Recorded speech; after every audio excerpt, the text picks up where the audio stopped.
So you need to learn how to improve yourself, how to upscale yourself. You can be mentally, you can do that physically, you can do that in relationships, you can do that in your career, you can do that in your friendships. And it's a really magical and beautiful journey to go on. And people need to be really open that no matter, what is going on in your life, you can have a better life. The buck stops with you and you need to move forward. I had lots of bad thoughts and I just really stopped selling. And I remember I did like quite a few zeros day in, day, like consecutively. Like back to back. And I had literally hardly any money. I think I'd made like 1 or 2 sales. Jesus. Yeah, it was a really, really bad week. And I was just like, okay, cool. Mum's gonna pick up the phone. I'm gonna put on a bit of a sob story. Mum's a mum, she's gonna give me some money. I'll get through the week. I'll start selling again.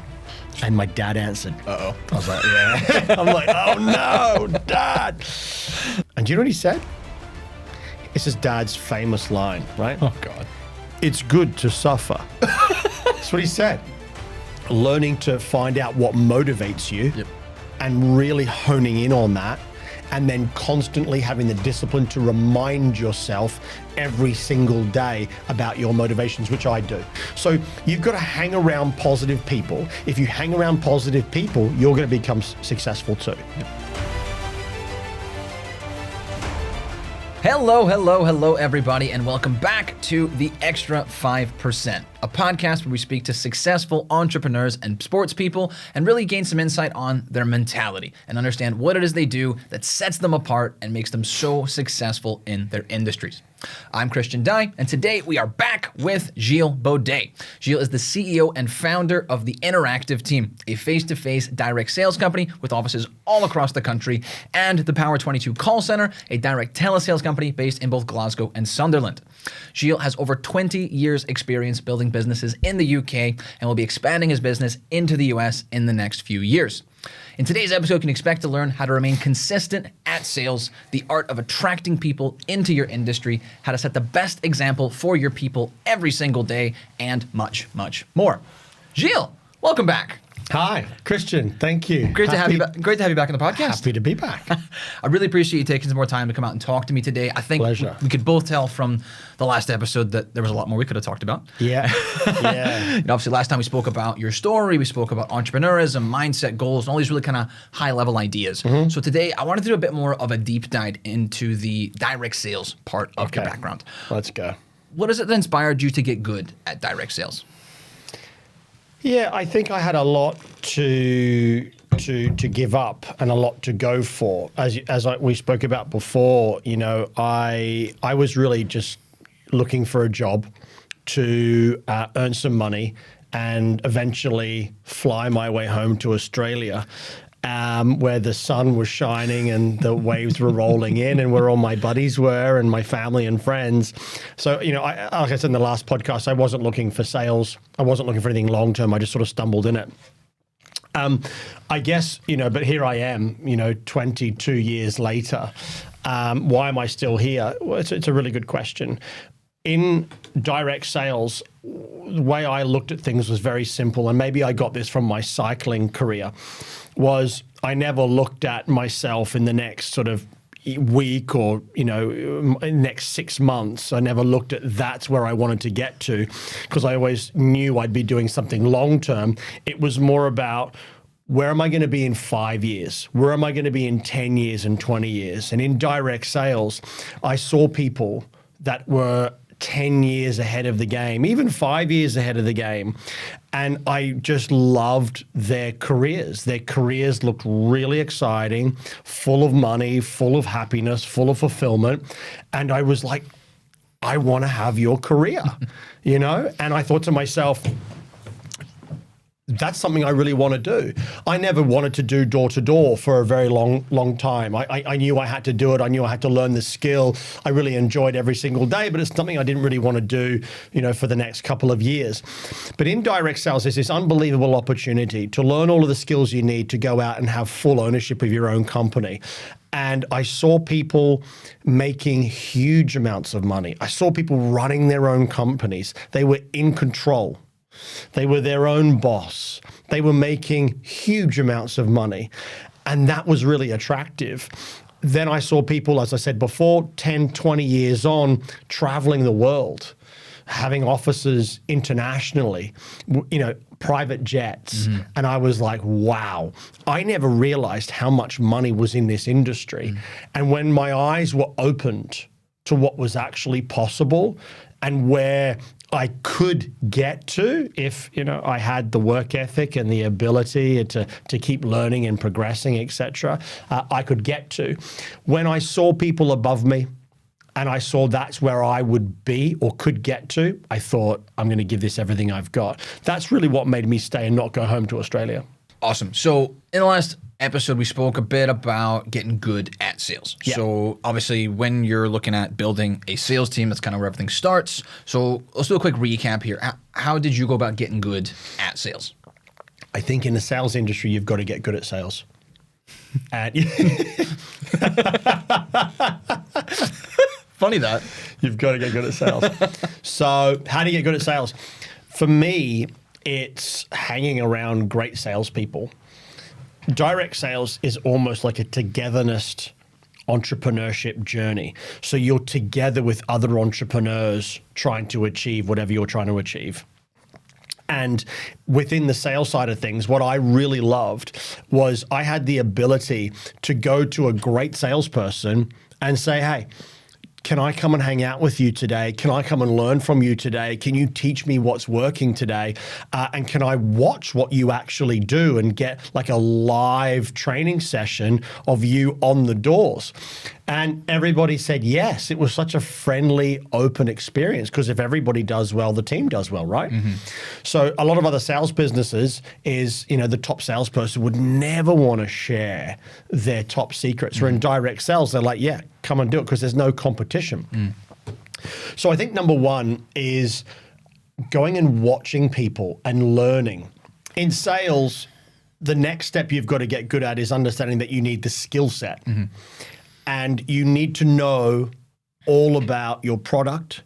You need to become an expert. Your customer has to have confidence in you. And if you don't have confidence in your product, then the customer's definitely not going to have confidence in you. So you have to be proactive and go and learn all about the product. You have to learn all about what to say, what not to say, how to say it, when to say it.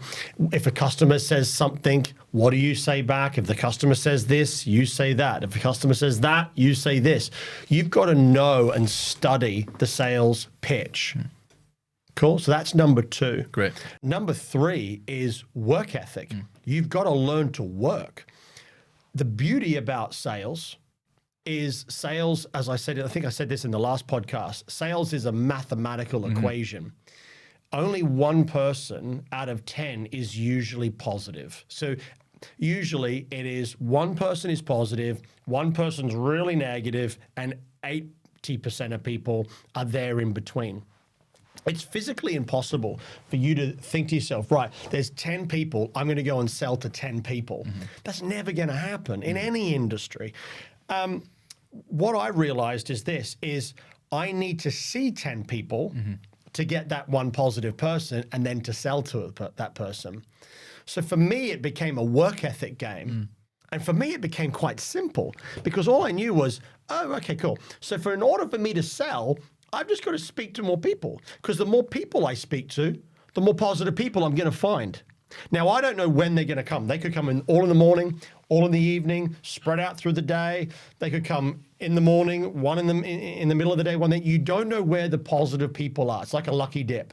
But if you don't dip enough, you're never going to find the positive person. So for me, I think, I had a bit of an advantage in my sales career because I truly wholeheartedly believed in the law of averages. And when I would see 100, 120 doors, I'm like, there's definitely 10 positive people in there.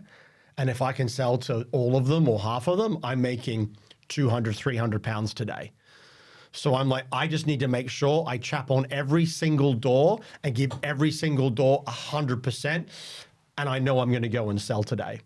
And I think that's really big. A lot of people, if they've been working 1 or 2 hours in a day and haven't done any sales and have had a few negative experiences, their attitude drops and they're like, oh no, I'm not going to be able to sell today, because they'll blame things like it's the territory or it's the product or I'm not in a good mood today or it's raining. So it's raining or something's wrong with me today. And unfortunately, that's just not how sales is.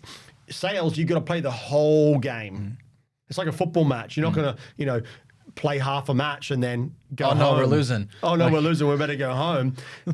Statistically, so many games are won in the second half, and that's the same in sales. The game is won in the second half. But if you don't play the second half and you don't put 100% in the second half, how do you expect to win?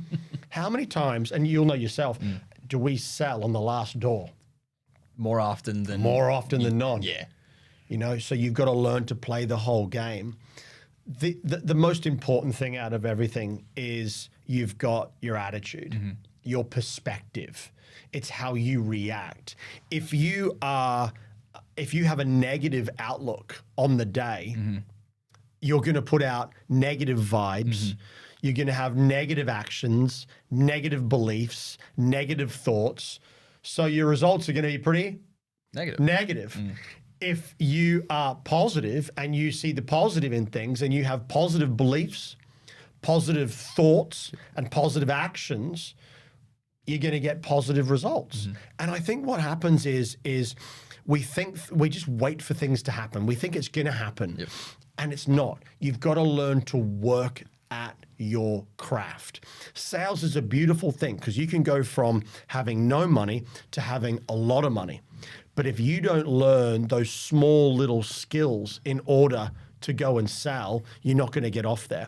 But if you do, sales is incredibly easy.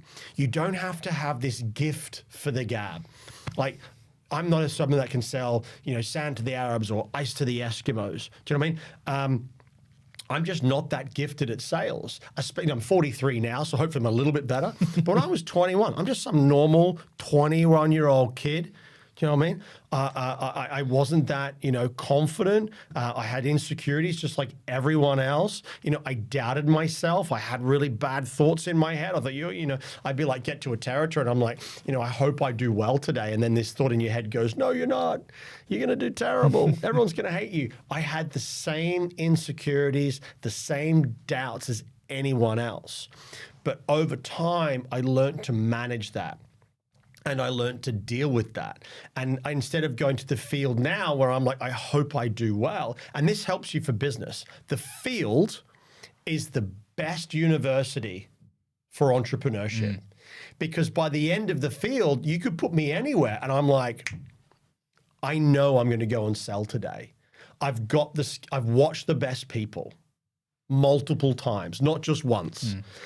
I've got the skill set. I know my craft. I know I have to find and speak to a lot of people to find the positive people to then sell to. And I know I'm going to have a positive attitude. And if I'm negative, I'm just going to catch it. I'm going to be aware. If something negative comes into my head, I'm going to go, oh, okay, cool, I'm negative. That's a negative thought. I'm going to digress a little bit because this is really big, especially for these listeners. I used to thought my thoughts in my head were just me until we started talking about them. And I realized everybody has good thoughts and bad thoughts and wild thoughts. So the first thing I realized was your thoughts are not you, because if they were you, you didn't need them. My second thing is I went to a huge London seminar, motivational seminar with Joseph McClendon III. You can look him up, incredible human being. And I was fortunate enough to pay enough to get into like a small group of 30 at the end of one day.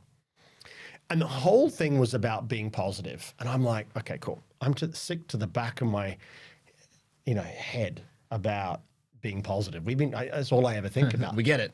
We get it. But what about my negative thoughts? What about when I doubt myself? So I stuck my hand up, right? I'm like, only time I'm going to ask this, let's stick my hand up. And I'm like, Joseph. And he goes, yeah, you in the back. He's like, what's your name? I'm like, Gilles. He's like, great name, Gilles. How can I help you? I'm like, right, this is my chance, right?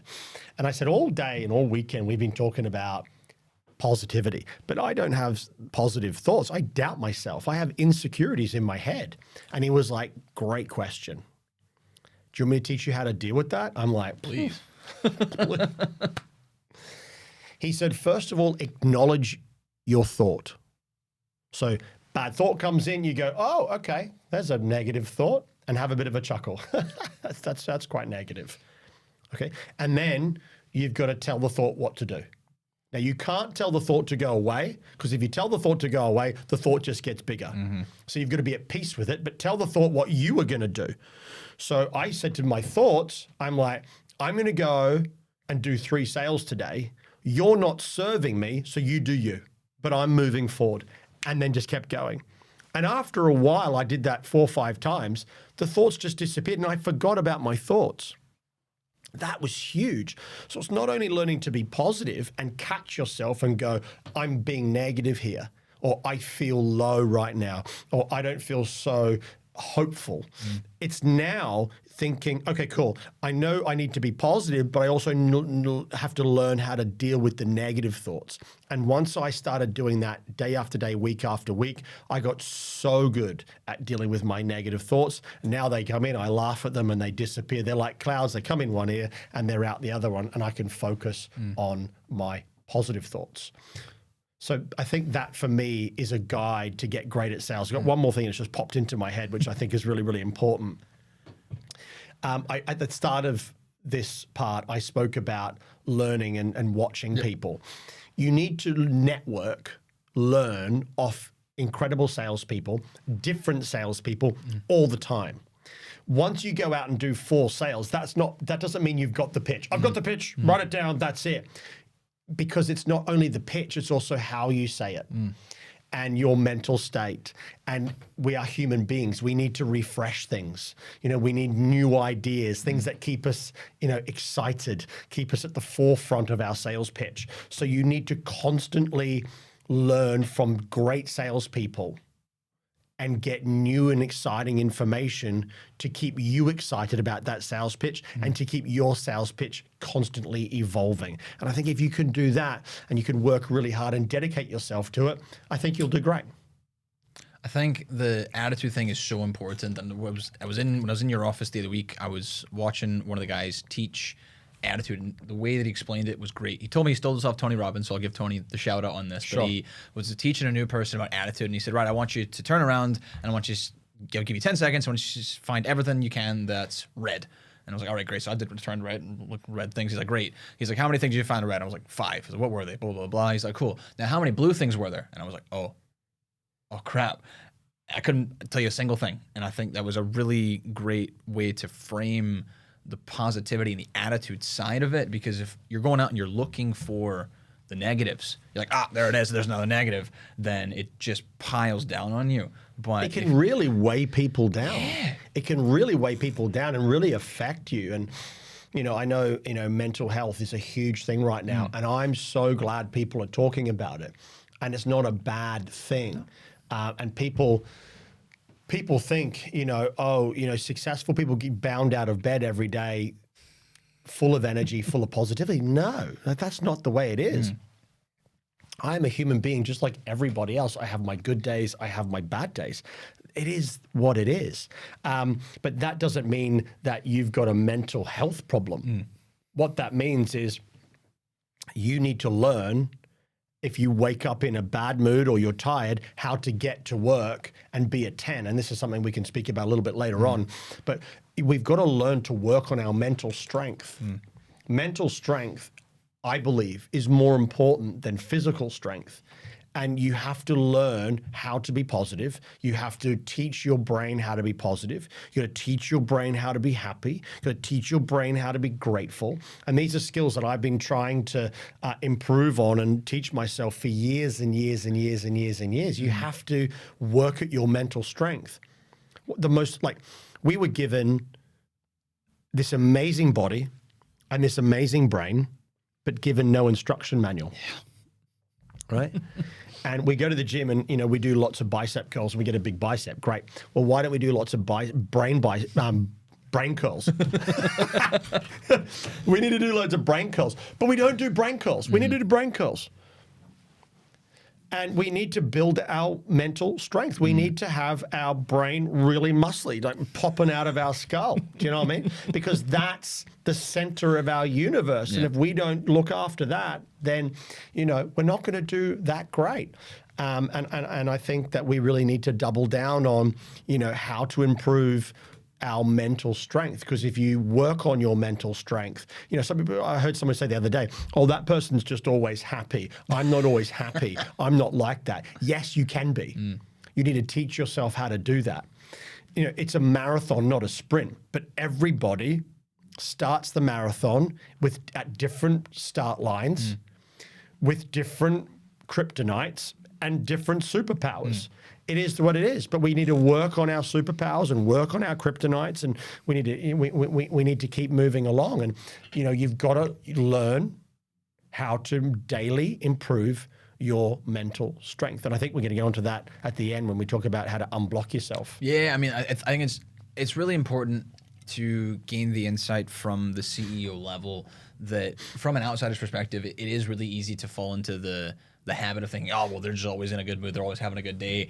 But I think it's so crucial to understand that it's like, okay, well, yes, but why? It's not just because you wake up and you backflip out of bed, but it's because we understand the things that you need to do to get you into peak shape, to get you at that 10, as you say. And my next question, I think you've kind of answered there, but I was going to get into remaining consistent, but surely what you've explained there is kind of the key to consistency. If you have the skill set, then the only thing that's going to be holding you back is up here, right? So if you get good at mastering that and having a big muscly, oily brain like Arnold Schwarzenegger and having that be consistent, was that the key for you in getting consistent? Consistency for me, this is a really great question.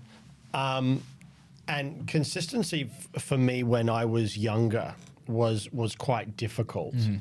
And first of all, to be consistent, you need great habits, which we can go into. But, you know, I used to go to, when I got good habits, I'd go to sleep at the same time. I woke up at the same time.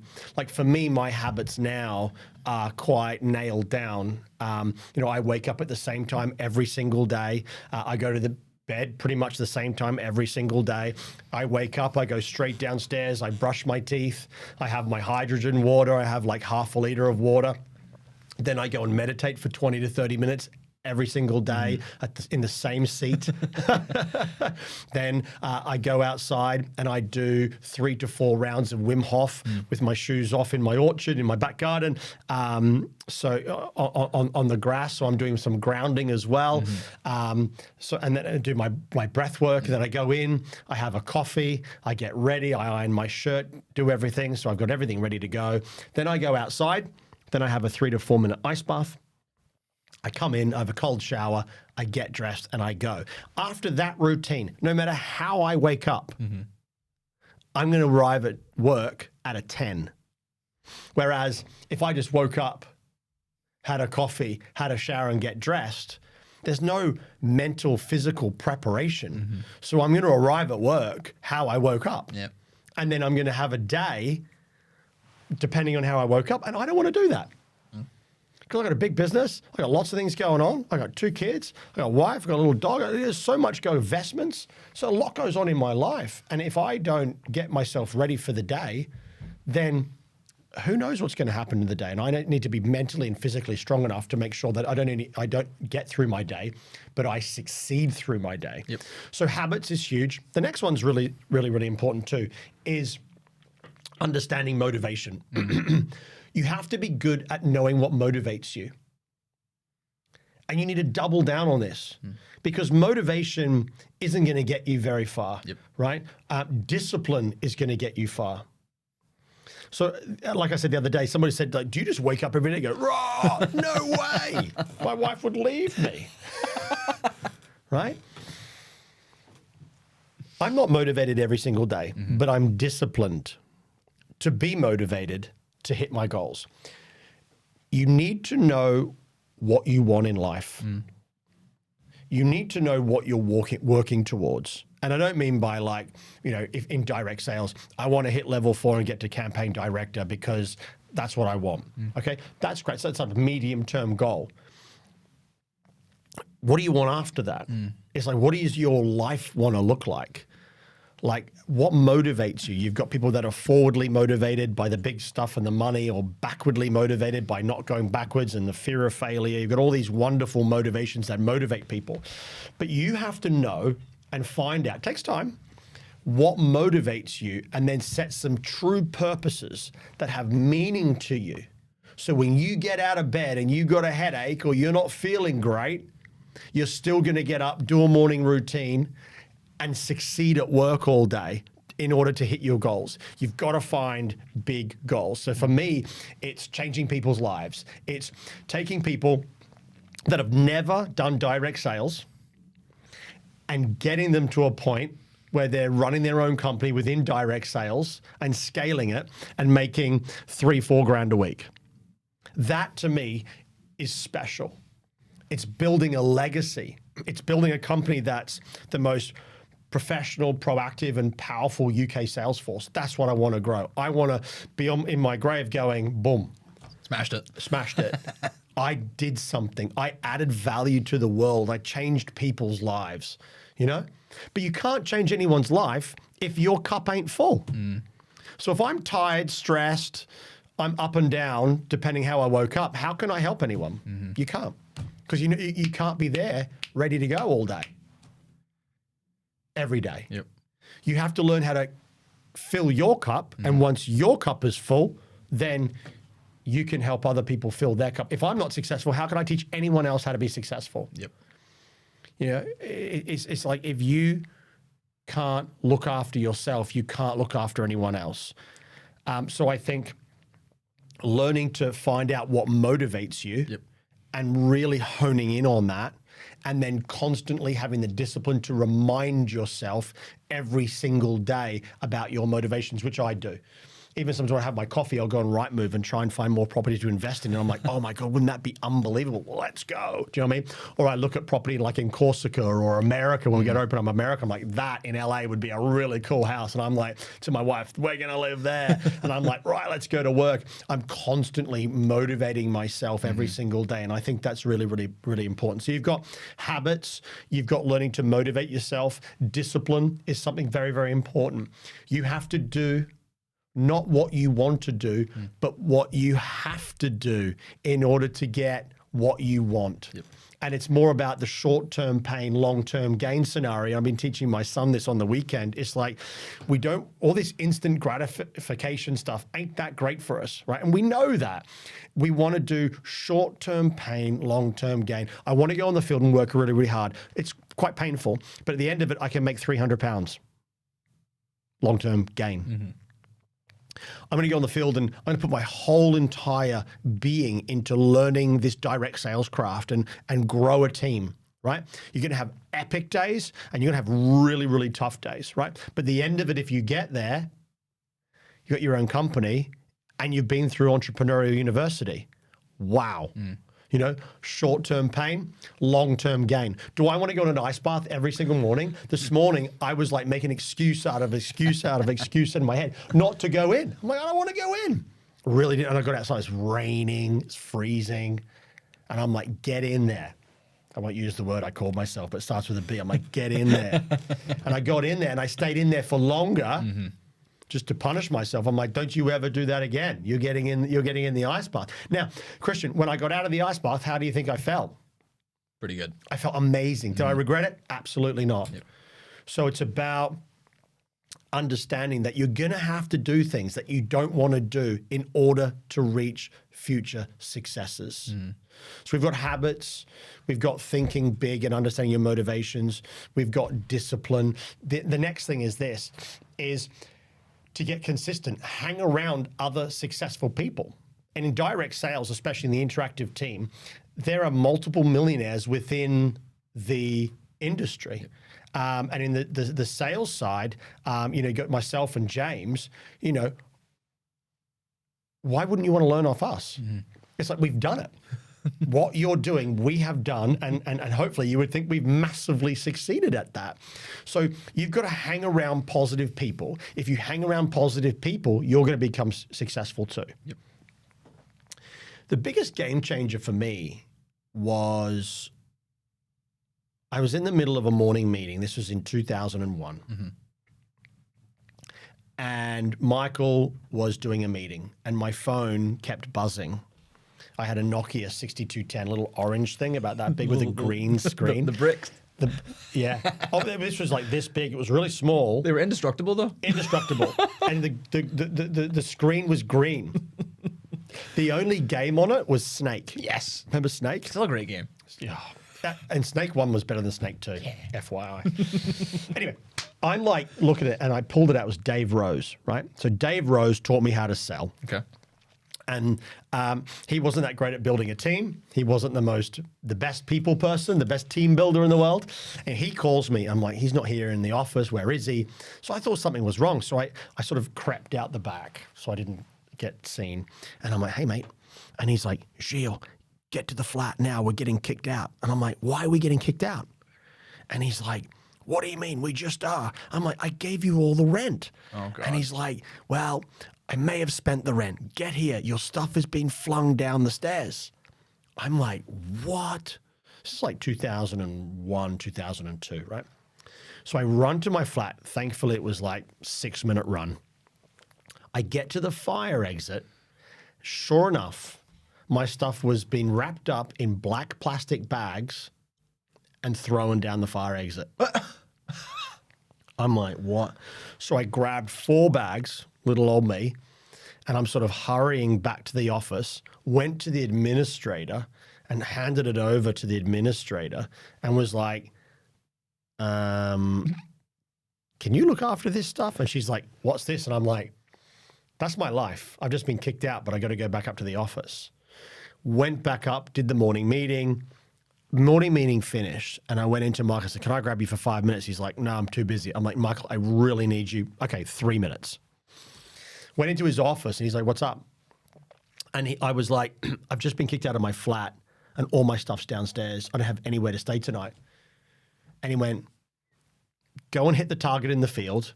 Make sure these 3 people hit the target, and we'll sort it out tonight. And I'm like, but tonight will be like 10, 11 o'clock at night. And he goes, we'll sort it.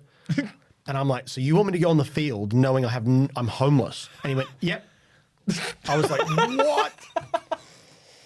I was like, okay. So I went into the field. I was like, I need to go hit my target. Mm-hmm. Anyway, long story short, he invited me into his home. And he had a flat 2 blocks away from the office. Mm-hmm. Unbelievable flat. We got into his Ferrari. And we drove up to like the side of the building, and then all of a sudden the garage opened, right? So these purple doors sort of opened up to the side of the building. It was like Batman. And then the car drove up into a car lift. What? And yeah. And then took us up to like the first floor car lift where there was like Lamborghinis, Range Rovers, Ferraris. I was like, now this is money. I was like, this is so cool. And anyway, long story short, I lived with him for about 6 to 8 weeks. Mm-hmm. And I got to see how a millionaire lived. Mm. And I'm like, oh, you're not born a millionaire. You are a millionaire. You have to do what a millionaire does. Mm. So I was very fortunate enough to be able to go and hang out with a millionaire and go and watch how he got to work every single morning and his evening routines.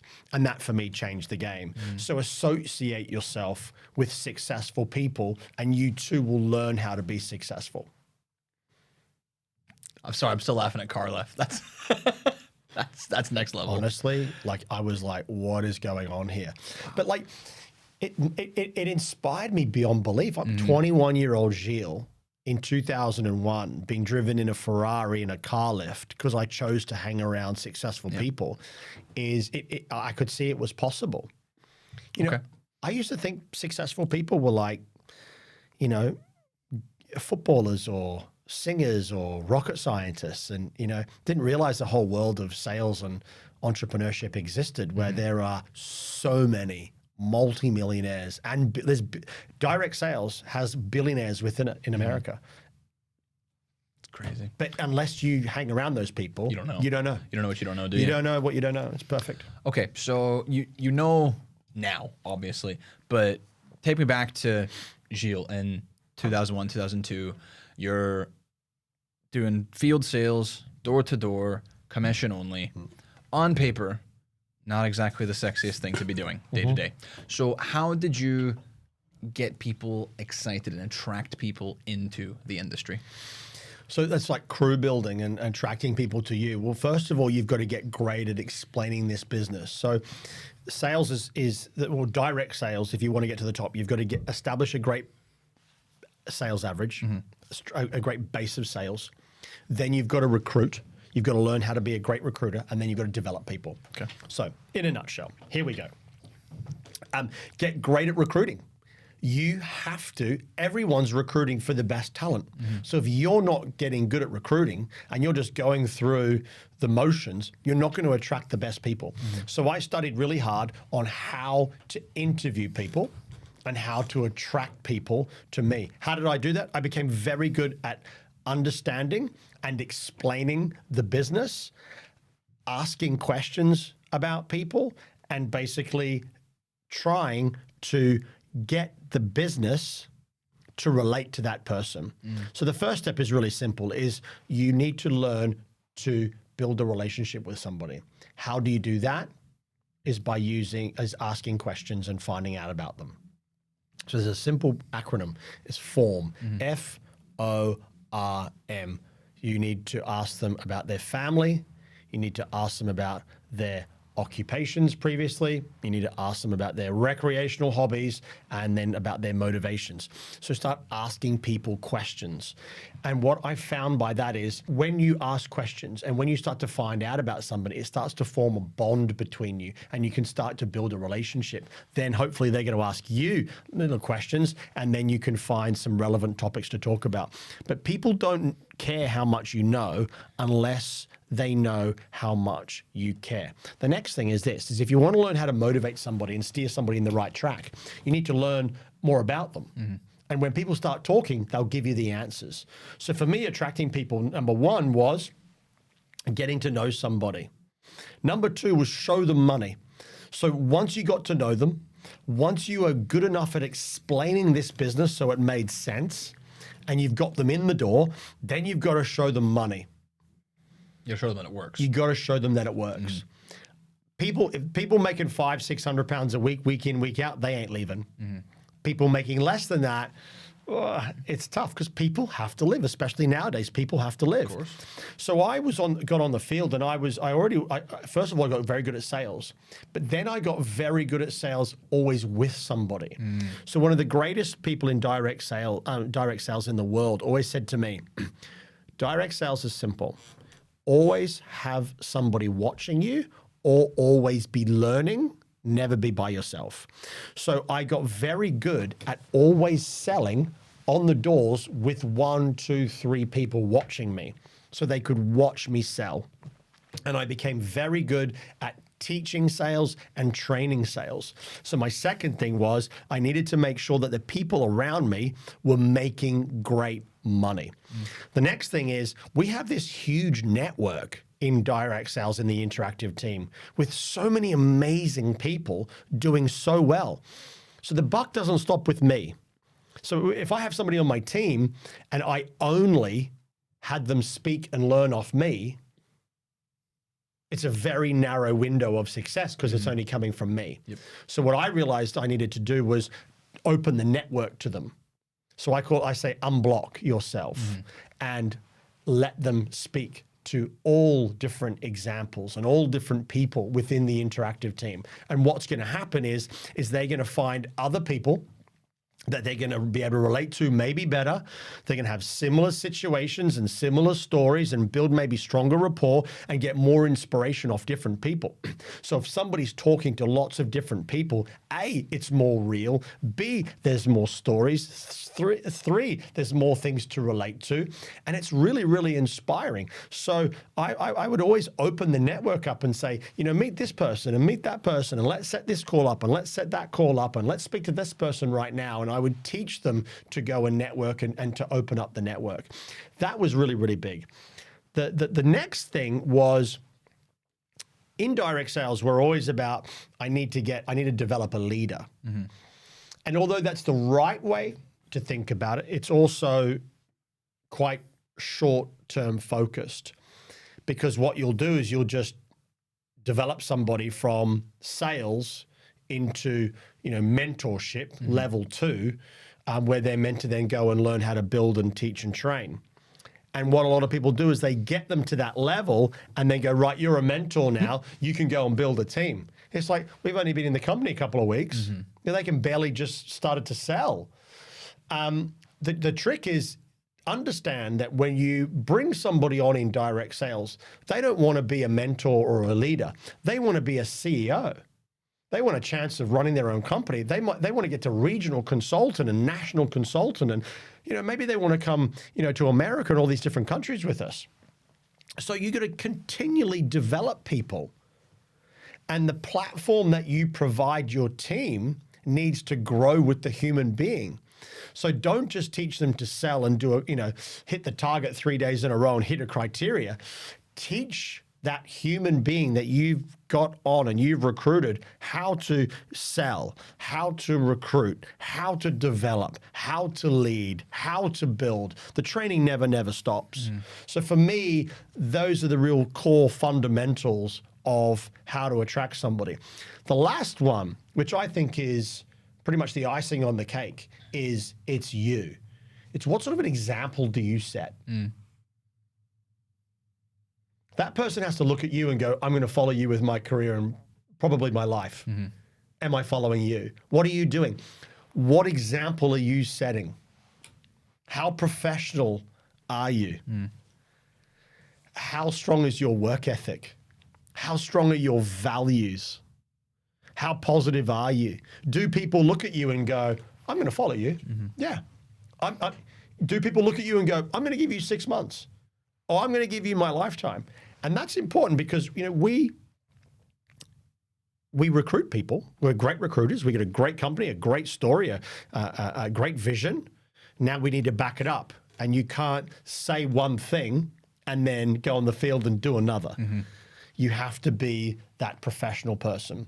So how I did that, my CEO is called Michael Scully.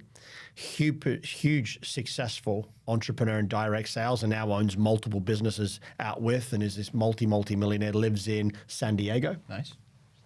And huge inspiration of mine. And he always said to me, think, what would Michael do? And that's what I do. I'm like, would Michael do this? No, better not do it. Would Michael do this? Yes, but he would do it with 10% more. Okay, I'll go and do that. So I used to think to myself, what would Michael do? And that made me more professional and do the right things on the field in order for people to look at me and go, yeah, Gilles is professional. He's motivated. He's successful. He cares. I'm going to follow him in my career. Very important. I'm really happy that you mentioned that, because that actually is what my next question was going to be. This industry is all about giving people the opportunity to self-develop and making sure that they have the tools to learn off of people. So how did you make sure that you always set the best example for your people to create success in your business? I think it's a learned skill. So you don't come into this industry and all become like this some professional entrepreneur. It's learned, as I said, it's a marathon, not a sprint, and everybody's start line is staggered. Very important. I looked at successful people, and this business is great. Togetherness, entrepreneurship is so powerful, people don't realize, because we're all individual entrepreneurs, but we're a team. That's epic. And that keeps me so young because I get to hang around it all day, every day. Hang around successful people. There are people that will hire loads of people but not have a team. There's a reason why they don't have a team. There's people that will hire loads of people and retain loads of people. Go and hang out and see what they're doing. But it's the way they walk. It's the way they talk. It's the way they act. It's their value system. You need to be someone that is a true leader that people will follow. And that's a learned skill. And you can learn it like you can learn sales, you can learn true leadership, but you need to hang around people, you need to network all the time on it, and you need to ask people that are really successful in this industry, how can I have people that follow me? How can I set the best example? But like I said before, what would Michael do? And thing I learned off Jeff Bezos was, it's the 5-year rule. So what I do now Will that benefit me in 5 years? And all of a sudden, when you start thinking a lot bigger in your head, your actions will become far more powerful and far more positive. So what did you do specifically, though? You obviously, as you said, didn't come in with the gift of just being able to lead people and manage companies. So what were the key changes or key insights for you on leading people? So I mimicked Michael, and there were other extremely successful people in the industry that I mimicked, watched, and copied. I read books. I'm dyslexic, but I could read bits of books. But now we have YouTube and podcasts. So I listened to Simon Sinek on leadership, Gary Vaynerchuk. I listened to podcasts with Tim Ferriss and Joe Rogan. They always have these incredibly successful people, and they talk about leadership. So I learn it every day. I'm still learning it. I've also got a business coach called Eleanor who helps me on the heroic and magical leadership programs. So I'm constantly learning how to be the best leader I possibly can be and set the right example. You can never stop learning. You've got to learn all day, every single day. The more you learn, the more you apply, the better you're going to become and the quicker your journey's actually going to be. I wish I had podcasts and YouTube when I was in the field, because I could have listened to that and it could have sped up my journey and my career so much more. But I didn't. It is what it is. But now, not only do I listen to podcasts and do I still read books, do I watch podcasts and listen to audio books. I'm now doing podcasts for people to learn and to help. Okay. You mentioned earlier on about unblocking yourself, and that feeling of being blocked, maybe both mentally or physically or both, I don't know. So talk to me a bit more about unblocking yourself. Maybe give me some examples, things that you've had to deal with when you were blocked. How do you handle that? So like I said before, you were born with this incredible body that we don't really understand and this incredible mind that we have no idea about. And there was no instruction manual. So you have to learn how to do the best with what you've got. I always say, I have what I have. Do I want to be an inch tall? Of course. Do I want to be an inch wider? Of course I do, but I'm not. Do I want to be a little bit smarter? Of course I do. But I'm not. It is what it is, and I got given what I got given. And my message to everybody is you are enough. I don't care who you are enough.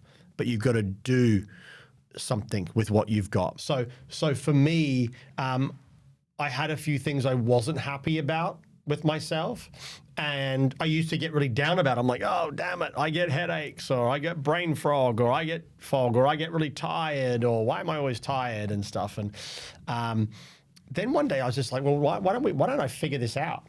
Why don't I figure? So I used to get headaches all the time. And one day I went for a run. It was like 1K. This was years and years and years ago. I was very, very healthy. Then I went through a not so healthy spot, and now I'm back very healthy again. And I went for a run and then stretched. And I woke up, and the next day I felt so good, and I didn't have any headache. And I'm like, oh, okay, maybe I'll go for a run tomorrow and a bit of a stretch. So I ran again in the morning, had a bit of a stretch. It wasn't long, 20, 25 minutes, and stretched for about 10 minutes. I never got a headache ever again. Can you believe that? I used to be tired all the time. And I thought I was tired because I was working really hard. And I found out I was gluten intolerant. So I stopped eating gluten. And guess what? I'm not tired anymore. I'm not tired anymore. There's lots of different things that you learn to how to unblock yourself. I had brain fog. Constantly, I just couldn't think clearly. I'm just like, oh, I can't think clearly. And I used to think to myself, come on, brain. I could feel the brain trying to work, but it was just weighed down. I reduced eating carbohydrates. I reduced my caffeine intake, and I pretty much cut out sugar. No more brain fog. And then I'm like, oh. Onto something here. Okay. Maybe I could be way more powerful than I think. I've just got to figure it out. And that's the journey of unblocking. You got to unblock yourself from yourself and unblock. So you physically unblock yourself, mentally unblock yourself. You unblock yourself in your career. For example, in my career, I'm way more patient with everybody now than I used to be. And I just let people be. And as long as they've got the right structure and process, and as long as they've got the right guidance, I let people be, and they go off and forge their own, decisions. And, if they've got a problem with it, they'll come back and they'll ask help. But I'm not micromanaging someone anymore. My business has just exploded because I've let people be. It's unblocking myself in my career. I used to be like, I'll teach you the answers, don't worry about it. Now I'm like, no, ask this person, ask that person. I unblock myself, I unblock my people. I'm like, go and speak to different types of people. Go and research podcasts, go and do this, go and do that. I'm not the be and the end all, do you know what I mean? Yep. You can come to me once or twice a week, that's it. Go and find the information. I unblock myself. It's incredible. Sleep, I wasn't sleeping very well. Now I figured out just to have one coffee in the morning at 8 o'clock, one coffee in the morning about 9:30. That's it. I don't have any caffeine after 9:30. It's only a small coffee I have anyway.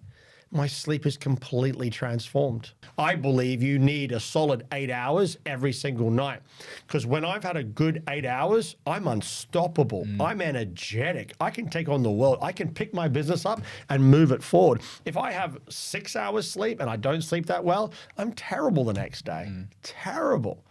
I'm in the garden doing like 6 rounds of Wim Hof trying to oxygenate my body, So you need to learn how to improve yourself, how to upscale yourself.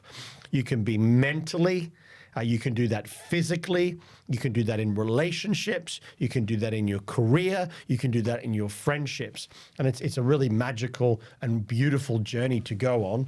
And people need to be really open that no matter, what is going on in your life, you can have a better life. The buck stops with you, and you need to move forward. I think it's so important to be proactive, and I feel like we talked a little bit about this in the last podcast. We're talking about happiness taking effort, and I, for the sounds of it, what I've got from you there is that the what you said, the buck stops with you. The block, a lot of that is up here, and oftentimes there will be something that we can do to help move us forward. Maybe we can't fix the problem then and there, that's fine, but it's more the action and the mentality of I'm going to do something to change X. That's where the process starts. Is that a fair? Yeah, I just thought to myself, right, I just said one thing at a time. It's like the New Year's resolutions. I'm going to change this and this and this. And by apparently the 11th of February, everybody stopped their New Year's resolutions. Yeah, gym memberships just go boom. I just chose one thing. So if you're in direct sales and it's like, okay, cool, what do I need to get better at? I need to get better at my sales. What part of my sales? Focus on that until you're where you need to be. With your body, it might be I'm tired. Try and figure that out. It might be what quality of food you have. It might be how much sugar you have. It might be how much caffeine you have. The more caffeine you have, the more tired you're going to be and the more dehydrated you're going to be. Are you drinking enough water? All these little things are so important. Like you need to drink at least half a liter of water before you leave the house. You what are you, 96% water or something? Something crazy like that. Drink it. Do you mean drink the water? Like don't have caffeine after like a certain time in the morning, because although caffeine might be out of your system in 8 hours, caffeine's still got a half-life. Yep. So you ain't sleeping, and you get all your deep sleep in the first part of your sleep. Well, I do.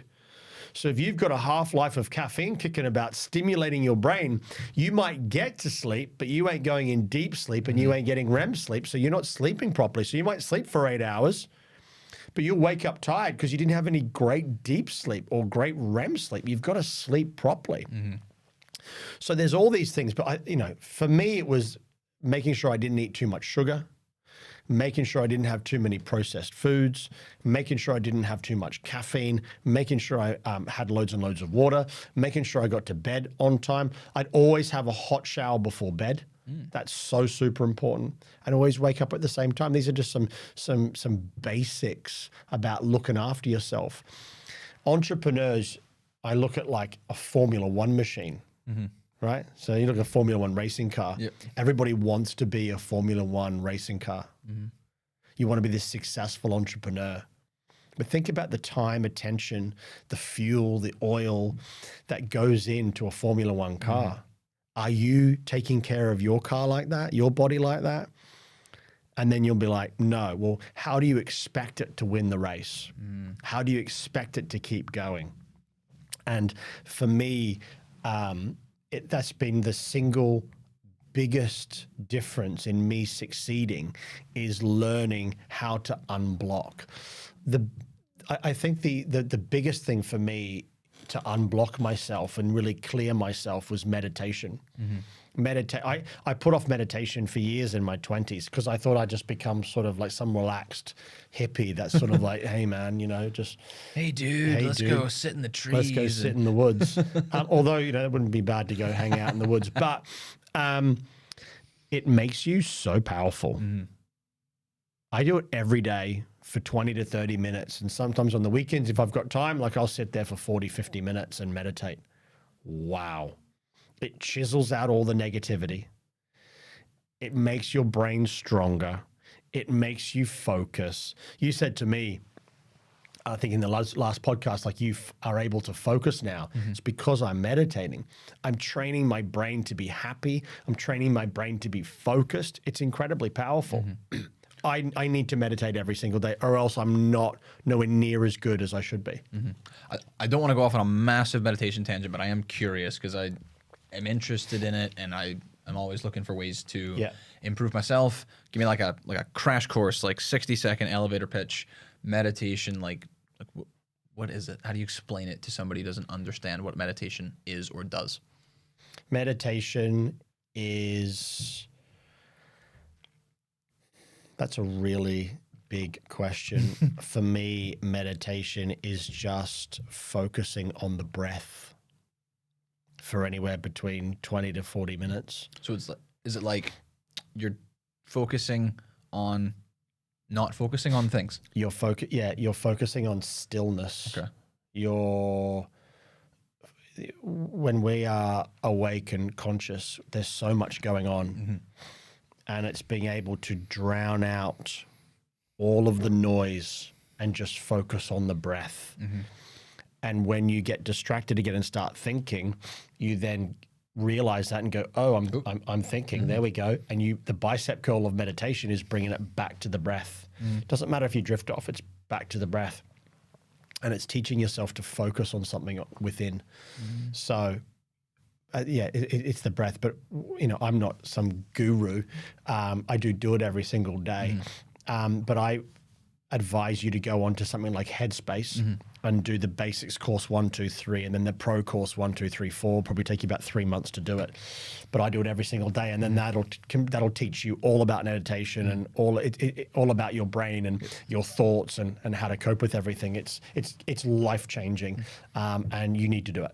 I love that frame though of personally, and I think this is probably a conception a lot of people have, meditation. In what I was thinking about before is that meditation is just sitting there thinking about nothing. That's as boring as anything. But and equally, I'm like, well, I can't do that. I think my brain's like this all the time. I think most of us are.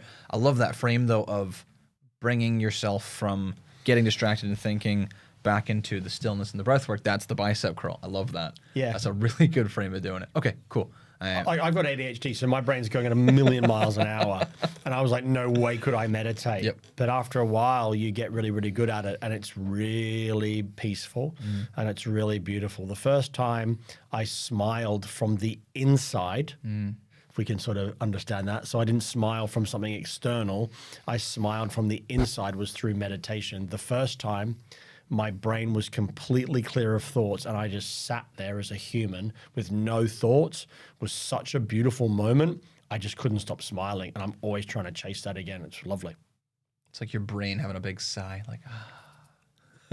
Love that. It's great. Okay, talk to me about crew building. We've obviously spoke about some different elements that go into it. We've talked about, attracting people in. We've talked about setting a good example. Talk to me about putting that together and actually building a crew. What did you do when you were building a crew? I think it's, number one is I had a big vision.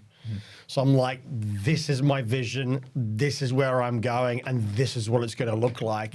And it was a very inclusive goal, so it included everybody's goals.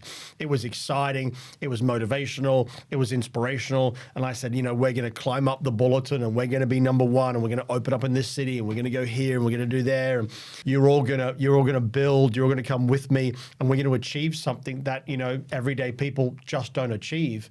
And I started really with a vision and a goal, and it was inclusive, and I really got everybody motivated by that goal, and that motivated people.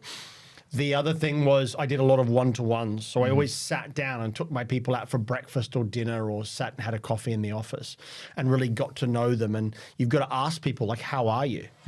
How are you finding things? Ask people. Stop talking. And I talk a lot on this podcast, right?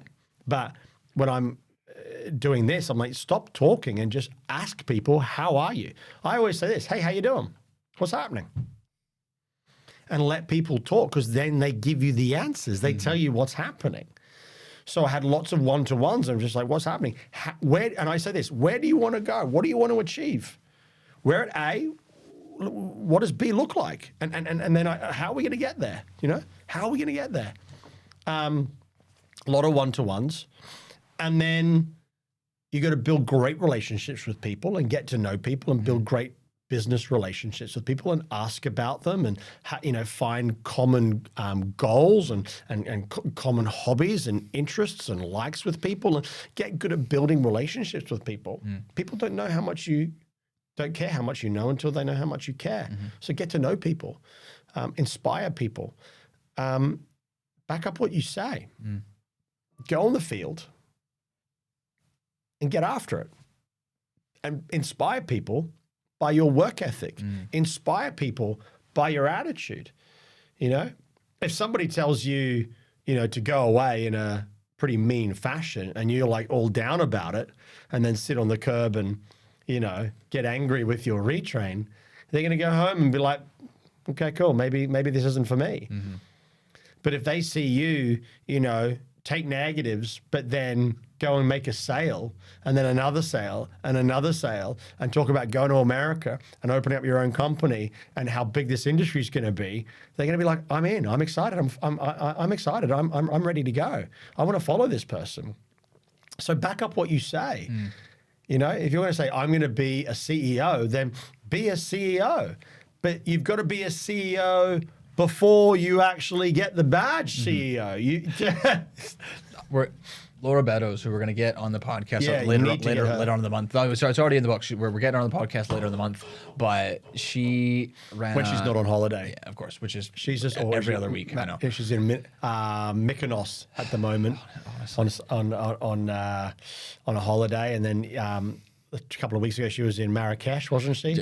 I swear to God, she's on holiday every other week. She's still running her business. She makes like of course. $4 or $5 a week, and then just goes away on holiday. The other week, she just $6,000 came in. She net profited $6,000. She's like, I need to spend this money. I'm like, just save it, invest it. She's like, no, I'm in spending it. I'm like, oh, you do what you want. So you do what you want, Laura. But she ran a meeting at one of the big interactive team meetings, and it was about attitude and. The way she explained it, I actually burst out laughing, because she explained that, like, you need to have a CEO attitude and mindset before you get there. She's like, it's not like you get to CEO and then we go, right, come and look, here's where the CEO attitudes are. It's and I just love that way that she framed it. Oh, you got there? Yeah. Okay, cool. We'll go over to the chest and we're going to tell you what it looks like. Give you a badge. And then here's where the good attitudes are. And then you change. Yeah. I'm now CEO. You are a CEO months before you get the title. Well, it's that whole idea of, or the fallacy, in my opinion, of the overnight success. There's no such thing as an overnight success, because you don't see the work that happened before. It's not like someone just rocks up and they're all of a sudden amazing at guitar. They practice for years and years and years, and they go through loads of gigs and stuff, and then they make it. Doesn't make them an overnight success. I have chapped thousands and thousands and thousands of doors in the rain, in the snow. I've gone home with zero money. I've gone home with 300 quid. You know, like, you got to put in the graft. But for me, the field is the greatest equalizer, the greatest university for entrepreneurship. It teaches you, I believe, all of the core skills. You know, the Karate Kid, wax on, wax off. The field is wax on, wax off. It is the basis of entrepreneurship. And if I didn't go through the field, if I didn't complete the field, then, you know, I definitely wouldn't be here today. So once you can back up what you say and people are going to follow you, then what's important is you need to learn how to develop someone. And we spoke earlier about opening up the network, and they've got to learn a network outside of you, and that's what we call open the network, so they can go out of the network or into the big network, out of your network into the big network and learn from other people.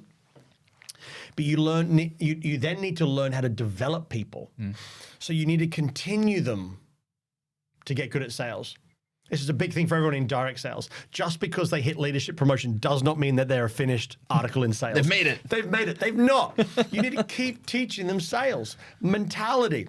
So you teach them sales. They need to network on sales. They still need to go out with the high rollers in sales.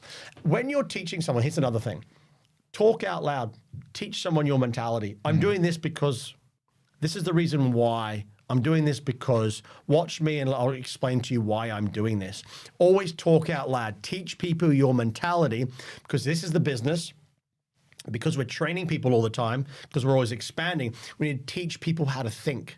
And the only way we're going to teach people how to think is if you say what you think. So always develop people. Get them epic at sales. Get their pitch better. Get their pace a little bit better.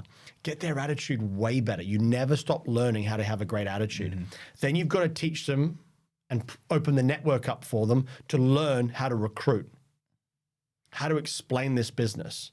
Then how to teach people, train people, develop people, help people develop other people. So never stop training people. I think that's really, really important, is developing people is the absolute key.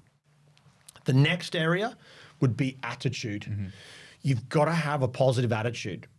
But this time, if you're building a team, your attitude can't be just strong enough for you. It's got to be strong enough for everyone. Because you're going to have team members that are like, oh no, I can't do this, or this is difficult, or how do I do this, or how do I do that? So if you've only got the strength for you, you're like, I don't know, I'm just busy trying to keep myself afloat. It's not really going to work. So you've got to learn to have what I call a powerful attitude. So it's like, not only am I going to go and beat the field today, we're all going to beat the field. Don't worry about it. We're going to beat the field. Learning to have a powerful attitude, learning to be able to not only motivate yourself and keep yourself positive, but keep other people positive as well. That's a really big thing, because if people are watching you and people are going out in the field on your team, they're relying on you. They're relying on you to teach them the pitch, you to show them the pace, and you to teach them the attitude and how to be positive. It's so important to do that. So always talking out loud and building people's attitude is so important. Always developing people, always making sure that you take people from one level and they're progressing to the next level. Attitude, and your attitude is absolutely key.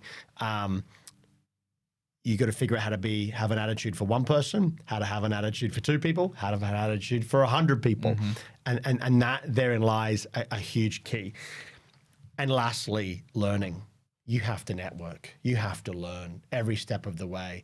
And again, I've said this a few times, the beauty about this business is there's always someone that's done what you're trying to do. So why try and figure it out yourself? Why try and reinvent the wheel? It's crazy. You know, that's what we're not doing. We're not going to do. We need to make sure that we go and learn. So it's like, hey, such and such, you know, I got 2 people in my team and I want to get into leadership. At the same time, I see you've got a big team, so you've clearly done that before. How do I do it? You know, shortcut the shortcut. You know, cheat.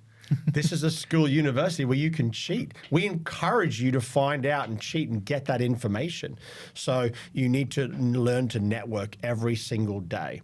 My general rule for building a team is you hit your target every day. You recruit every day. You retrain on the field every day. You network and learn every day. You plan and prepare every day. And you do your conversations and you get your conversations right every single day. The last thing for me, which is above all so important, is you've got to be systematic. We have a system, 3, 3, 5, 8, law of averages, Fuji factors. That's the foundations of our business. That's how the business works. Get your people systematic. Relate everything to the system. Put pressure on the systems. Don't put pressure on yourselves. Don't go out there and go, there's 10 doors. I need to sell 10 times.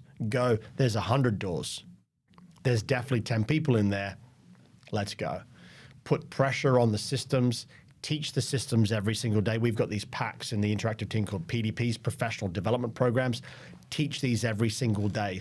The system is the foundation. If you send somebody out without the systems, they're on their own. Who knows what's going to happen? But if they've got a system that they could work towards, and they've got a system that they can refer to and hold on to and pressure, they're going to go out there and succeed. So important. So many people go like, let's go out and sell. It's like, no, let's go out there and let's try and sell. But more importantly, let's follow a system. Let's work the systems. Let's get excited. Then we'll start selling.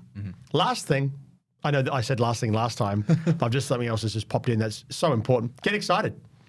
This is an impulse business. You got to get excited. If you come in, if you're boring, then no one's going to follow you. Get excited. Like here we are, togetherness, entrepreneurship. We're building businesses together. We're getting rich together. We're learning together. We're going to fill the field together. You know, we're going to open up new codes and scale them together. We're going to go to America. This is so exciting. We've spoken about. We've got people in my office making more than 1,000 to 2,000 pounds. I've got an 18-year-old. That makes 1,000 to 2,000 pounds a week. Get excited. I got another 22-year-old or 21-year-old that's about to go and open up his another promotion that I've done. That's going to go down south and go and open up his new company, Newco, and scale it. Start making 2-3 grand a week. Get excited. You know, we're creating so much success. Get excited. We've got new people making 600 pounds a week. Get excited. We're about to open up more countries. Get excited. We've just launched new clients. Get excited. Excitement sells, you know, and just get excited. And that's half the battle. You know, it's an impulse game. Get good at it. So that's in a nutshell, you know, the basics to getting it good at building a business. Okay, great. I'm excited. Definitely excited. Well, you've got to be. I am. So building crew, great. Obviously, we've spoke about building relationships, and I think it's particularly important in Glasgow because the Scottish people tend to have a bit of a drinking culture. So my question is building relationships. How do you do so professionally? Because I think it's probably an easy default for a lot of people to be, we'll go to the pub for a drink. That's just like what the culture, not even just Scotland, but the UK seems to have that kind of culture. You meet obviously from different countries. I don't know what Australia's like. Yeah. The same. But sounds about right. America's not really as much. But so how do you go about building relationships the right way? Because I can't imagine going to the pub with your crew is the best plan, is it? No, it's not. I think it's quite simple. Just go out and don't drink. And just tell everybody before you go, just to let everyone know, we're going to go out, have some pizzas, burgers, but we're not drinking any alcohol. It's not our culture.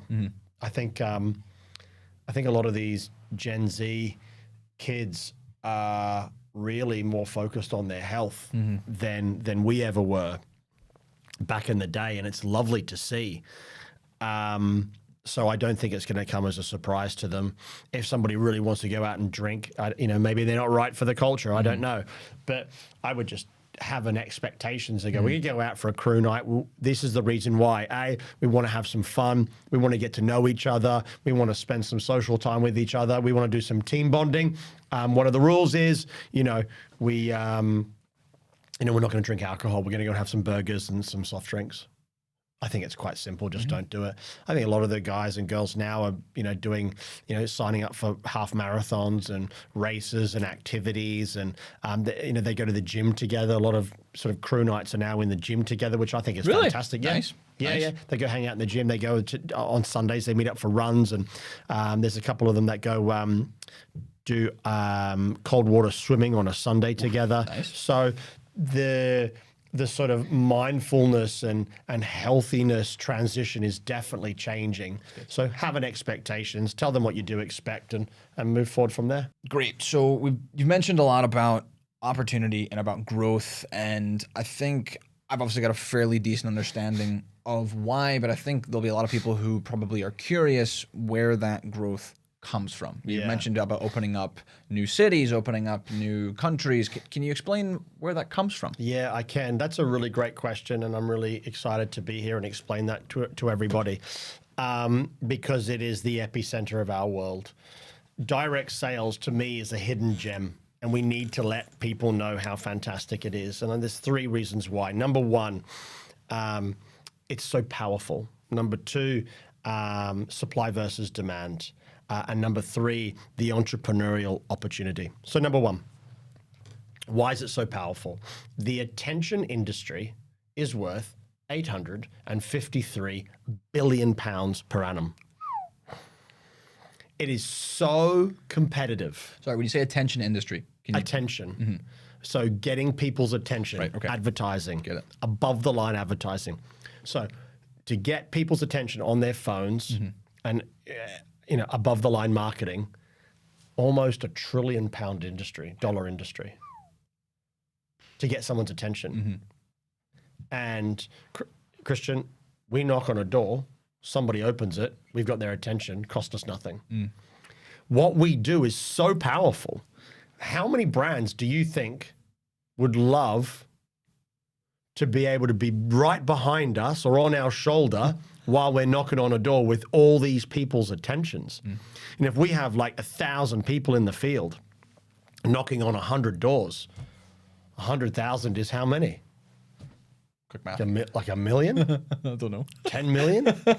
So we have so many human adverts out there every single day. It's incredibly powerful. We reach thousands and thousands of people every day. And we can hold a sign up and go, look at this brand. It's incredible. And it's for free. The power of what we do, you can't swipe us at a door, can they? It's true. You cannot avoid a human being. You cannot avoid a human advert, and that's what we are. Direct sales is so powerful. So that's one why the clients love us. The demand, supply and demand is a really big equation to why you're going to be successful. We are not only are we the most powerful, but we're the most cost-effective form of marketing, which means pound for pound, when we give a client, a customer, it costs them less. This is the reason why. There's no upfront fees. We hand our clients signed up, verified customers. It's incredible. We're incredibly reliable. There's no fad. We don't have to reinvent direct sales. Direct sales is the same as it was 100 years ago, 20 years ago, and will be in 50 years. My whole career, everyone's like, oh, you've got another year left in direct sales. I don't think so. There's always doors. People are always going to live in homes, and there's people behind the doors. That's all we need. We knock on the door, the person opens the door and goes, hey, how you doing?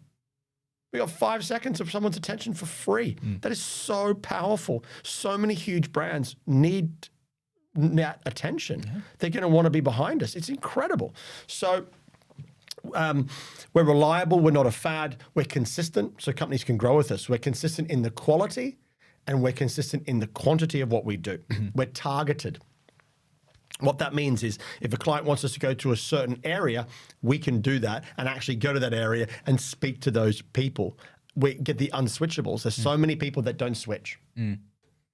Won't go on the internet, won't do this, won't do that. But when we knock on a door and they open up and we build great relationships with people, like we bring loyal customers and we get the unswitchables. Why? A, because we knock on a door and we have their attention. We're incredible at building relationships with our customers. Incredible. And we can build a relationship in like 5-10 seconds.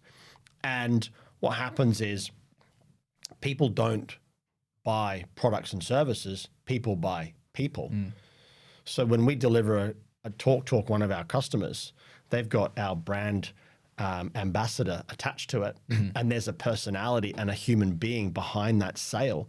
That's why it's so powerful. And clients just want more. The supply, let's be real, it's not sexy. So the supply, not many people are prepared to do what we do. I look at it like we're in a league of our own. And that's why it's so lucrative and so expansive, because there aren't many people willing to do what we do, but you've got a huge demand from all of our clients. And you put that together, and what have you got? Opportunity. You got incredible opportunity. And as I said, like it's organically grown as well, which is just super motivated. So you've got all these people in these teams that can progress, that are turned on to the opportunity, that are highly motivated and getting these incredible results. It's a real mixing pot for success.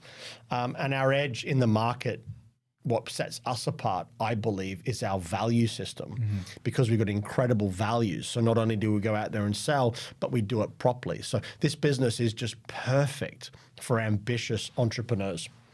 The career progression, as you were talking about. So that, I hope, explains to you why there's such a big demand. Yep, definitely. And the supply is really just us. So as I said before, I love it. We're in a league of our own. Let's go. The actual business itself and the progression, it's organic and meritocratic, which means it comes from within and you have to hit certain results. So it's not whether we like you or not, you have to hit it. That's the business expansion model. And as I said before, it's perfect for somebody who's really, really ambitious. Clients want to grow. So clients want to grow into multiple cities. So for example, one client can't just have Glasgow customers. They want customers all across the UK. So we need sales teams all across the UK. So we need to fill these cities with sales teams, because if we don't fill it, somebody else will. So we have a step-by-step training program that teaches ambitious entrepreneurs how to go from the bottom to full ownership. Let me explain. It's really exciting. One, we'll get you good at sales. We've discussed that before. Yep. So we'll put you on a training course, you go from level 1 to level 2. Once you get there, we're going to teach you how to recruit. Once you get good at recruiting, we're going to teach you how to teach and train. Once we do that, we're going to teach you how to lead people and build small teams. Then we're going to teach you how to build large teams. Then we're going to teach you how to run the actual team. And once you're ready, we're going to set you up in one of those cities that you want to go to and the client needs to go to, set you up in a new co, and you go in full ownership and run that company. You've got the experience of us behind you. You've got the network of us behind you. You've got the finance of us behind you. You've got all the clients of us behind you. It's a recipe for success, and it's very, very powerful. To me, as I said earlier in the podcast, this is, for me, togetherness entrepreneurship. It's non-discriminatory. It's equal opportunity. It's inclusive. It's opportunistic. It's very, very current. It's very, very real. And the beautiful thing is everybody wins. The client wins because they replace their customer churn, they build their customer base, they get powerful and cost-effective customer acquisition. The customers win because they want to buy our products. But the sales ambassadors win because they get to build a secure, long-term, stable, high-yielding, exciting sales career. To me, it's a complete win-win. I'm addicted to it, absolutely addicted to it. We are changing people's lives. We are building something special. My body, mind, and soul makes me want to work harder every single day to change more lives and to see how big we can grow this thing. It's just beautiful. And we need to let the world know. Great. So I want to wrap up, Gilles, with some defining career moments for you. You've had quite a long career within sales and entrepreneurship, 20 plus years. Give me some defining career moments for you. Okay. Well, this is going to be fun. Well, there's a few stories. I've got lots of stories, but there's a few that really stand out. So I started direct sales in 2001 when I was 21, and I came to this country and just wanted to hang out and. I just wanted to hang out and get to know the UK and have some fun, as any other 21-year-old will do. And when I found this business, as you know, I found this business and I got good at sales and I saw the career. Sales is up and down. It's a journey. You are up and down until you start to unblock yourself and figure it out. And it's a wonderful journey. And sometimes it's great and sometimes it's really, really difficult. A few months in, I was having a bad bit and I lost all confidence. I had lots of bad thoughts and I just really stopped selling. And I remember I did like quite a few zeros day in, day, like consecutively. Like back to back. And I was like, oh no. And because it's commission only, if you don't do any sales, you're not making any money. Now, commission only has so many positives because it makes you so mentally strong. Yep. It teaches you how to get the most out of yourself in any situation. You become like the SAS of salespeople, right? Which I think is just epic. But sometimes to learn how to be epic, you've got to go through a hard time. Yep. And I didn't do any sales for quite some time. The paycheck came in and, my commission slip came in and it wasn't that good. And I had literally hardly any money. I think I'd made like 1 or 2 sales. Jesus. Yeah, it was a really, really bad week. So I thought, okay, cool. I've got no money. Got to pay rent, got to live, got to get to the field. So I thought I'll just call my mum. God loves mum, right? So I back in those days, I went to like a red phone booth. It was on Portland Street in Manchester. I don't know if it's still there or not, probably not. And I put in the Australian 0061 country code, and then my mum and dad's phone number, and put in quite a few pounds to get in, my last couple of pounds. And I was just like, okay, cool. Mum's going to pick up the phone. I'm going to put on a bit of a sob story. Mum's a mum. She's going to give me some money. I'll get through the week. I'll start selling again. And the phone rang. Ring, ring, ring, ring.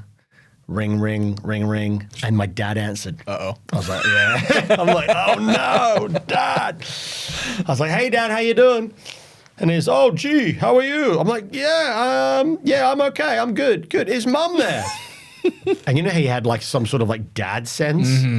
And he was like, nope, she's not there. I'm like, I swear I can hear her in the background. He's like, no. This time you're going to speak to your dad. What's up? And I'm like, look, I don't have any money. I'm doing sales. It's commission only. I had a really bad week and I didn't make any sales. But don't worry, I've started selling again, but that money's not coming straight away. So I need to get through this week.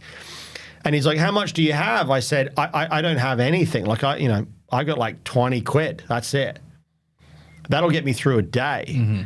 And he went, okay. I was like, okay, so can you give me money? And do you know what he said? It's his dad's famous line, right? Oh, God. It's good to suffer. That's what he said. It's good to suffer. I'm like, I get it. I get the suffering. I get it. I can't fast for 6 days. I've only got 20 quid. And he went, no. It's good to suffer. Gilles, you need to suffer. Do not call me, and I'm going to tell your mother not to give you any money. Goodbye. Hung up the phone on me. I'd never felt so lost, so lonely, and so scared in all of my life. I was like, what am I going to do? I'm in this big bad city of Manchester, right? Hardly knew anyone I could borrow money off. I had 20 quid to get through the week. So I was like, what am I going to do? So, and I knew my mum wouldn't give me any money because I knew my dad would have had that conversation. And that was a real career defining moment for me because let me tell you, I learned how to sell. I was very hungry. So what did I do? I bought copious amounts of Weetabix. Nice.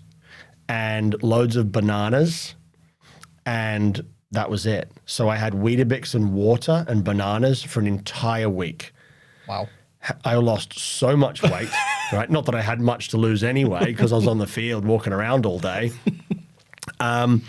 But that week, like I'd turn up with a packet of Weetabix and 2 bananas to get me through the day. Everybody was like, what is wrong with you? And I couldn't say, oh, you know, my ego wouldn't let me say, didn't do that well in sales, so this is what I'm eating. I didn't want to like put anybody off or show anybody how bad at sales I was that week. What was the excuse? So I was like, this is my new Australian diet, Weetabix and bananas. Just been out cycling, Just been out, just been out running. But let me tell you, Christian, I learned how to sell that week. And I never stopped selling, and I never got complacent. I was very grateful for what I had. And the following week, I went in and absolutely smashed it. And I genuinely was like, if I don't sell, I'm not eating because I've only got a certain amount of Weet-Bix and bananas. So I have to sell. So my mindset just changed. I don't care where you put me, what product I've got to go and sell. I'm going to go and sell. I'm going to have 120 doors. I'm going to work the law of averages. I'm going to pitch my heart out, and God almighty, I'm going to get excited. And I just started selling again. And that was the single biggest lesson to me is you can do whatever you need to do. You've just got to want it bad enough. I could not help but laugh out when you said I was hungry. I'm like, yeah, I bet you were. Because usually you talk about being hungry, like mentally. I'm like, no, you probably were also starving. just actually very hungry. Yeah, I was really hungry. You need to suffer. Hey, do you know what? It obviously worked. Yeah. Okay, so would you say that's obviously quite a big one. That's quite an early one. And we spoke in the last podcast about your biggest failure, and you told me it was you stopped learning. So that to me sounds like there's another moment or two in there. Can you take me back to, I think you said you were mid 20s, right? You could kind of run in your own company at that point and had reached some decent success. Yeah. There's obviously something in there where you had the moment, the realization of, oh crap, like I've not done that. I've not done the podcast. Sure. So take me back to that. How did that change your career? Everything was like, for my first year in ownership, I made 121,000 in my first year. I was 23 years of age, living in Glasgow. Life was good, right? But the world keeps moving, and if you don't move with it and you don't keep ahead of it, you're not going to succeed. You're going to fall behind. A lot of people could rise to success. It's a whole nother game to stay successful and keep moving forward, was what I've realized. And I thought if I just kept doing what I was doing every single day, I thought I'd mastered it, that everything was going to be okay. And the universe quite quickly showed me that it wasn't, and I needed to. I guess for me, everything started going wrong. I'm like, why are people letting me down? Why are people leaving me? Why am I not succeeding? Why am my people not selling? Why am I not happy? I'm running my own company. Why am I not happy? My first couple of years were amazing. I got to go home business class. I got to go on amazing trips. I buy nice stuff. I really fulfilled a lot of material dreams I had on the field, and it was just so fun. But I stopped learning because I thought I was the king, and I definitely wasn't. I was very far from it. And when everything started going wrong, somebody came into my life and said, when you point the finger, you have 3 fingers pointing back at you. I'm like, what do you mean? And they're like, no one's letting you down. You're letting them down. People aren't selling because you're not teaching them the new sales techniques. Your business isn't growing because you've stopped growing. You've stopped trying and started expecting. You need to get back on the learning wheel. And that's when I went and bought a book called How to Win Friends and Influence People. And that's what started my journey on learning. And when I started reading that book, I'm like, I used to do that. Oh my God, why do I not do that? And I started learning all of these different techniques to do with people. And I'm like, what have I done? Long story short, I started to learn, and then people stopped leaving. People started selling. My business became a happy place, and I became a stronger and more competent CEO and could lead my people. Like I said earlier in the podcast, your attitude has to be big enough for everybody. And if it's not, you're not going to have a big business. Your skill set has to be big enough to help lots of people. So the bigger your skill set, the bigger your business. The bigger your attitude, the bigger the business. And if you don't learn and grow the whole time, then how do you expect to achieve? How do you expect people to give up their lives, their careers, and follow you? How do you expect people to succeed underneath you? And when I looked at myself and realized when I'm pointing the finger and there's three fingers pointing back at me, I'm like, well, maybe it's my fault. I need to get better. And I realized the buck stops with me. People let me down because I let them down. People stop selling because I stopped teaching selling properly. My business isn't a great place to work because I'm not a great person to work with. And it was a real huge kick in the teeth. When you look at other people, you know, and you compare yourself to them, it's not a really good place to be. It can make you feel good, but it's a pretty negative place. And I stopped doing that years ago. People are people, and you know, I love everybody for who they are. Like my dad said, the reason the world is such a beautiful place is because everybody's so different. But it's time to look at me. How good am I as a leader? How good am I as a friend? How good am I as a husband? Now, how good am I as a father? And I start to look within and I think, how can I improve my game in all those areas so I can improve my life? And since I've changed that, my whole life has completely changed. And now I'm just on the journey of learning more so my people can grow more and my business can grow more. Having a better attitude, a more inspiring attitude, a better business. How can I serve my people better every single day to enhance their journey, make them more successful so we can all grow? Learning is the absolute key. Eating Weetabix and bananas and learning and reading books. That's beautiful. Thank you so much. And thank you so much for taking the time to speak to me again today, Gilles. I think that we've definitely got more than 5% worth out of this podcast there, especially for anybody direct sales focused in the audience. But I want to thank you again for coming in. My absolute pleasure. I love it. Absolutely love it. I appreciate you. I love you. Thank you. Meantime, I've been Christian Dye, and this is The Extra 5%.